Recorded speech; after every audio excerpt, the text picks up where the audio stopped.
Mohammad Azhar Siddique advocate अपने programme political diary के साथ 7 जुलाई 2024 हफ्ते का दिन है। सबसे पहली खबर, जो बाकी खबरें तो आपके साथ मैं बाद में बात करता हूँ, सबसे पहली जो खबर इस पर गुफ्तगू करनी है वो है जस्टिस शाहिद जमील जो इस्तीफ़ा दिया था, वो बोल पड़े हैं एक किताब की तकरीब की रोहनमाई में और सारा कुछ सच बता दिया उन्होंने, चेहरे नाम सामने रख दिए हैं। और जो चीफ जस्टिस हम उमर अता बंदियाल के बारे में बात करते हैं, वो हमारे कई बार काउंसिल के मेंबर हैं, दोस्त अहबाब हैं। मुझे बड़ा दुख होता है जो कि जिससे उमर अता बंदियाल को बड़े दिन में, यानी जब से जज बने मैं तब से जानता हूँ, और उनकी क्रेडिबिलिटी एक नेक आदमी की तरह है। वो कहने लगे जो बड़ी ज़बरदस्त बात की चीज़ है, अगर चीज़ जैसे उमर अता बंदियाल साहब अगर तहरीक इंसाफ से मोहब्बत होती तो कासिम सूरी वाला फैसला ना आता। उन्होंने गुड टू सी यू कहा तो ये उनकी मुरव्वत है। वो मुरव्वत वाले इंसान है, ये हकीकत है, वो मुरव्वत वाले इंसान है। बदकिस्मती है कि आप प्रिडिक्टेबल बेंच बन रहे हैं और लोगों को पता है कि फैसला क्या आना। और एक वो बात और जिक्र करते हैं, वो साबिर हमीद मिट्ठू के वालिद, और वो कहते हैं जी मेरे वालिद कज़न थे और उनके वालिद महकमा जंगलात से रिटायर हुए तो उन्होंने मिंटगबरी रोड पर डॉन ऑटोज़ बनाई तो वालिद गाड़ी ठीक करवाने वहाँ जाते थे। मिट्ठू ने बड़ी तरक्की की। मेरी मुलाकात उनसे कभी होती है। जब मैं जज कन्फर्म हुआ तो मिट्ठू मिठाई लेकर आया। मैंने बेटे को बताया कि शायद मेरे वालिद के जनाजे पर भी नहीं आया था। वाहिद साहब की तायीन से कबल मिट्ठू ने बताया कि वाहिद साहब आर्मी चीफ बन जाएंगे, ज़रा सुनिएगा। और कि एक केस में उन्होंने सिफारिश भी की। मैं साबिर की बेटी की शादी पर गया तो उन्होंने मेरी बाजवा से मुलाकात भी करवाई। शुगर के केस में मिट्ठू ने मुझे मेरे भाई के जरिए सिफारिश करवाई। मैंने वकील को और शुगर के केस में इन्होंने बड़ी ईमानदारी से काम किया, ये मैं जानता हूँ क्योंकि मैं खुद उस केस में रहा हूँ। रिपोर्टेड जजमेंट है वो मेरे एसोसिएट की तरफ से। और सुप्रीम कोर्ट के 6 जजेस का खत वाला मामला सुनना चाहिए। जजेस को खत इस वजह से लिखना पड़ा कि उससे कबल चीफ जस्टिस ने उस पर कोई नोटिस नहीं लिया था। जस्टिस अली बाकर नजवी के हवाले से प्रेशर था कि वो एस्टैब्लिशमेंट के करीब हैं। जब भी एस्टैब्लिशमेंट का केस आता तो उनके पास ही लगता है। सरदार शमीम के दौर में लाहौर हाईकोर्ट का जवाल शुरू हुआ। बंदियाल साहब का लाहौर हाईकोर्ट का दौर बेहतरीन दौर था। जस्टिस जाजुल हसन के वकालत के दौर से जानता हूँ, एक जेंटलमैन आदमी है। जस्टिस मंसूर अली शाह के दौर में लाहौर हाईकोर्ट में बेहतरीन काम हुए। और जस्टिस सरदार शमीम ने छुट्टी के रोज़ हमजा शरीफ की जमानत ली। उन्हें चीफ जस्टिस गिलगित बल्तिस्तान लगाना मेरे लिए हैरान कुन था। जस्टिस सरदार शमीम को नून लीग ने गिलगित बल्तिस्तान का चीफ जस्टिस लगाया।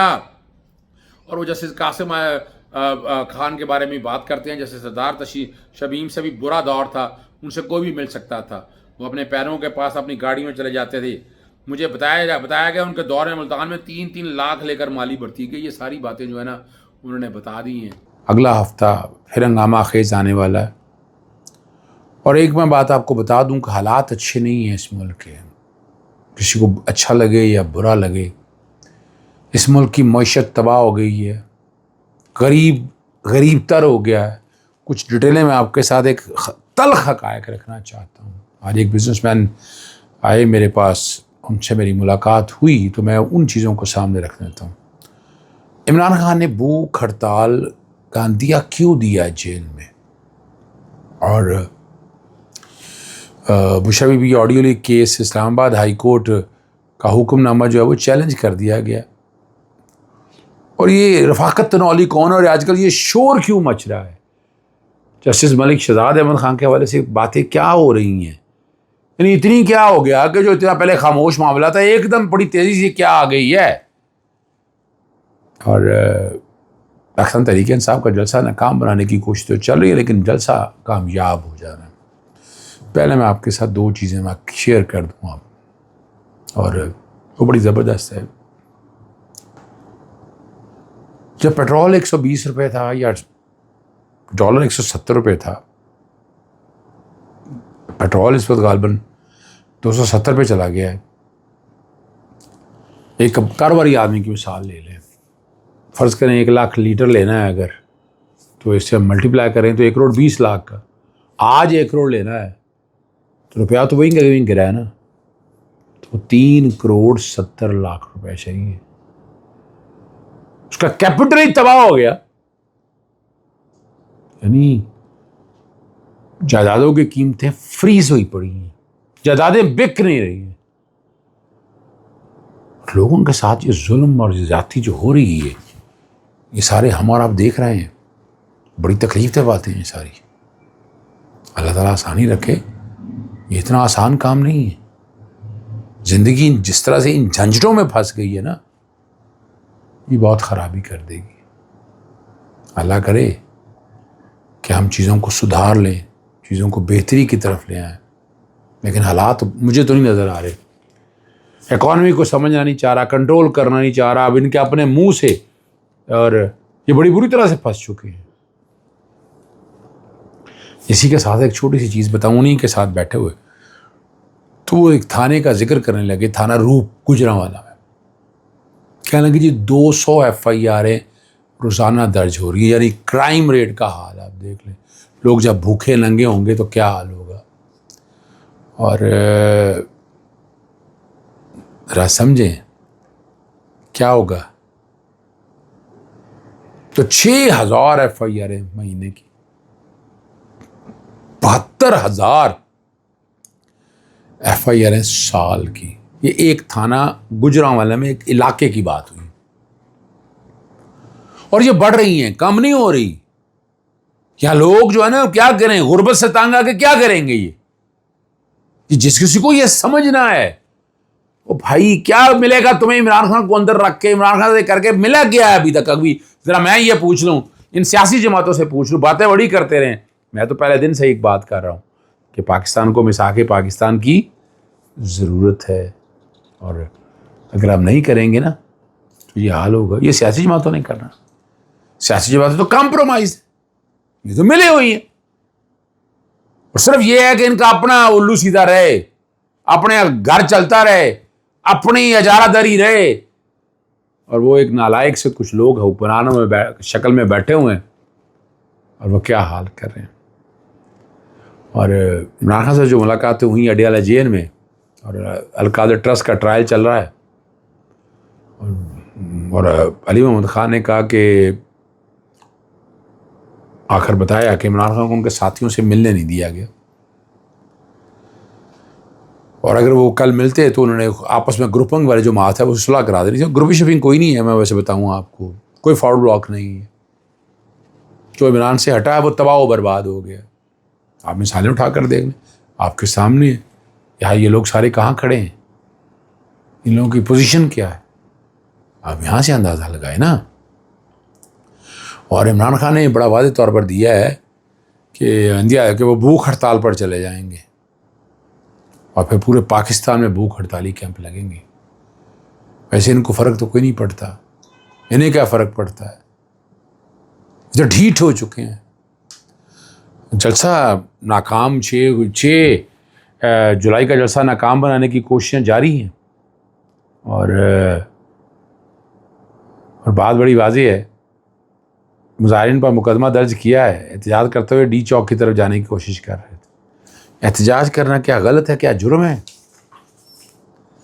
और बात बड़ी सीधी सी है।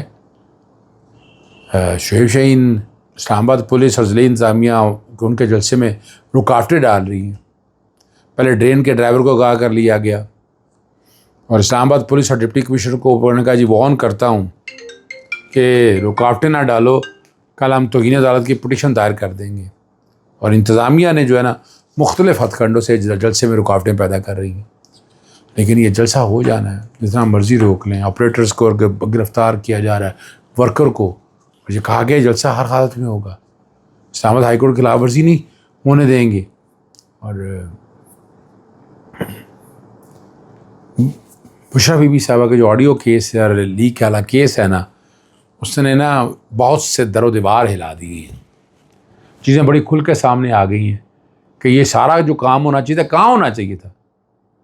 इसमें आसमा जहांगीर बड़ी बातें कहा करती थी, हम तो मानते नहीं थे उनकी बातों को, हम तो कहते नहीं, सवाल ही पैदा नहीं होता। लेकिन जिस तरह चीज़ें सामने आ रही हैं तो खुलम खुला बातें हो रही हैं, और ये जो कुछ हो रहा है आपके सामने सब गलत हो रहा है। गिरफ्तारियां देख लें, जितनी पुलिस देख लें, FIR देख लें, नैब ले लें, एंटी करप्शन, सब पॉलिटिकल इंजीनियरिंग पे लगे हुए हैं। इनकी इस तरफ तवज्जो है, यानी इस मुल्क को और खोखला कितना करना है, जितना खोखला कर लिया, बड़ा खोखला जितना करना था आपने। लेकिन वफाकी हुकूमत ने, अब ये वफाकी हुकूमत ये हुकूमत है PDM की, सुप्रीम कोर्ट में अपील दायर कर दी। उन्होंने कहा इदारों के सरबराहों की तलबी और उनसे रिपोर्टें मंगवाना फैक्ट फाइंडिंग के मुतरादिफ है। नजमुल साकिब की दरख्वास्त पार्लिमानी कमेटी की तलबी के ख़िलाफ़ थी, जो मामला ख़त्म हो चुका है। ये वो बात अब देखें ना, वहाँ से भाग गए ना पार्लिमानी कमेटी के, लेकिन वो ऑडियो जो वीडियो ऑडियो जो लीक हुई है, बात उसकी हो रही है जनाब आला। और उन्होंने कहा जी गैर मौसर दरख्वास्त के नुकात से हटकर कार्रवाई कर रहे हैं। बुशरा बीबी की दरख्वास्त भी मौजूद है और इस्लामाबाद हाई कोर्ट का इसको नोटिस कौन सा लिया है, किसने कह दिया आपको? और यहाँ एक बार बता दूँ, जैसे आपको पता है जो जजेस खड़े हुए और जो असूलों पे लड़ रहे हैं, तो उनके ख़िलाफ़ तो इस तरह के काम चल रहे हैं। रफ़ाकत तनोली बाजियाबी केस जो है, चीफ जस्टिस आमिर फ़ारूक ने आज ही से इस्तीफ़ा किया। आपको पूछने के लिए बुलाया है कि एहतजाज करने पर बंदे कौन उठा लेता है। और 1 घंटे तक उन्होंने कहा जी मुज़ारिन से मुज़ाकरात किए, तमाम ज़ेली दफ़ात काबिल ज़मानत हैं और ज़ाती शोटी पर छोड़ देंगे। और ये बता रहे हैं जो आए थे वो एहतजाज करने के लिए, हम हलफ ले रहे हैं कि तुम पुलिस भी उठा रखा है। और यहाँ देखें, जब पाकिस्तान तहरीक इंसाफ के साथ तो कुछ हो रहा था, ये क्या कहेंगे आप? ये तो सिर्फ बताया ना उन्होंने अपने तौर पर ऊपर, और चलान जमा नहीं हुआ, क्या होना है वो चलें, अपनी जगह पर चीज़ें मौजूद हैं। लेकिन इस वक्त एहतजाज करना, और ये नई फुटेज कहाँ से आ गई? इमरान खान की फुटेज तो कोई मिल ही नहीं रही, तो ये फुटेज पता नहीं कहाँ से निकाल रहे हैं। और ये फुटेज निकाल के सामने रहे हैं और सारी चीज़ें जो है ना, और जो है ना इंस्पेक्टर जो हैं आईजी इस्लामाबाद ने जो बताया, एक लैंड क्रूज़र की गाड़ी से 2 नौजवान जहाँ भाग हुए थे और पहले कोई कारकर्दगी हुआ, लेकिन पिछले 1.5 माह हमने तफ्तीश तकरीबन मुकम्मल कर ली है। हमें नई वीडियो फुटेज मिल गई हैं। आप देखें ना, ये कहाँ से आई हैं? मालूम हुआ है कि लैंड का जो क्रूज़र गाड़ी है खातून चला रही थी, कायद आज़म थर्मल प्रोजेक्ट की गाड़ी थी, जो होम डिपार्टमेंट के ज़रिए लाहौर हाई कोर्ट में गई थी। अब ये सारी जो बातें बता रहे हैं, जब एक्सीडेंट हुआ तो ये जो बातें आप सारी सामने ला रहे हैं ना, ये मौका क्या है इस वक्त? तो वजह है कि जस्टिस मलिक शहजाद खान वो खड़े हो गए थे, और जो है ना PMLN या इनकी आसपास के दोस्त हमारे वकला, उनमें बड़ी परेशानी है। देख, एक पल बर्दाश्त नहीं करना चाहते। और अगला क्या एजेंडा है वो ज़रा वो समझ लीजिएगा, जो मैं समझ पाया कि इसलिए हटाया गया, इसीलिए 2 सीनियर जज नहीं लगाए गए, जूनियर जज को लाया गया। वो तो आपको पता है अल जहाद ट्रस्ट की खिलाफ वर्जी है, क्योंकि फॉर्म 45-47 का मामला ये चल रहा है और ये कंसेंसस के साथ हुआ है। एक और यहाँ के जूनियर जज को ले आया गया सुप्रीम कोर्ट के अंदर, वो भी जूनियर थे। आखिर वो क्यों नहीं गए वहाँ पर, क्या वजह थी? उन्हीं को क्यों ले जाया गया? और वो भी कंसेंसस के साथ हुआ है। अच्छा, मैं किसी पर इल्ज़ाम नहीं लगाना चाहता, लेकिन ये समझ की बात है कि गवर्नमेंट भी तैयार है, वरना तो हम पीछे तैनातियों में देखते रहे हैं। पाकिस्तान बार काउंसिल एतराज़ किया करती थी सीनियरिटी के ऊपर पाकिस्तान, और वो अपना कई लोग जो हैं इनके, यानी अटॉर्नी जनरल भी, अपना वज़ीर कानून भी, लेकिन यहाँ कुछ नहीं ऐसा हुआ। वजह क्या है कि फॉर्म 45 और 47 जो है ना, वो जुड़ा हुआ है कुछ चीज़ों के साथ। यानी फॉर्म 47 जज हाई कोर्ट के जजेस जो हैं, जो सर्विंग जजेस हैं, जो बड़ी मेरिट पे लगाए गए हैं, उनको सपोज चाहते रहे इलेक्शन में अपनी मर्जी के जजेस चाहता था, फिर यही बात ही रुकती है। फॉर्म 45 साल इस्लामाबाद हाई कोर्ट से में हुआ है।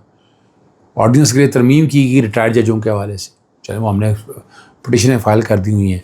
फिर कानून आ गया और वहाँ रिज़र्व सीटों के अंदर हालात ऐसे नहीं बन रहे कि इनकी मर्ज़ी के फ़ैसले आ जाएं। कोई ये आइनी तरमीम करना चाहते हैं, जजेस की रिटायरमेंट बढ़ाना चाहते हैं, एक हाई कोर्ट से दूसरे हाई कोर्ट में जजेस ट्रांसफ़र के हवाले से ये चाहते हैं।